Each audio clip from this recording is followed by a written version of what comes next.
In 1814, on a ship overlooking Baltimore Harbor, a young American lawyer watched a British naval fleet launch round after round into Fort McHenry, a federal garrison guarding Baltimore's waterfront. The bombardment went on for hours, but Fort McHenry held, and out of the smoke emerged a large American flag, proudly flapping in the wind as the British left in retreat. The young lawyer who had watched from afar was so moved, he turned what he saw into a poem titled Defense of Fort McHenry. That lawyer's name was Francis Scott Key, and the poem he composed would eventually take on a new title, the Star-Spangled Banner.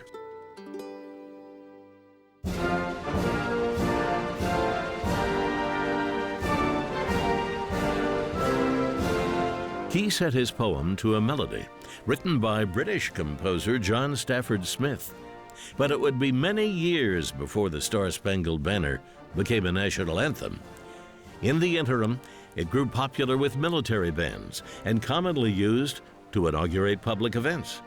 It gained some distinction in 1889, designated as the official song to be played at the raising of the flag. And a few decades later, President Woodrow Wilson ordered that it be played during military and otherwise appropriate occasions. But it still wasn't the country's national anthem. After World War I, efforts to establish a national anthem gained significant momentum. But while the Star-Spangled Banner was a leading choice for that honor, its selection ran into some opposition. Many worried it was too hard to sing. Others argued that its main petitioner, Maryland Congressman John Linthicum, was simply out to promote his own district, which included parts of Baltimore, where more than a century earlier, Francis Scott Key sat down to write the immortal words of the Star-Spangled Banner. But Linthicum hurdled those challenges, and in 1929 he introduced a bill to turn Key's poem into the national anthem.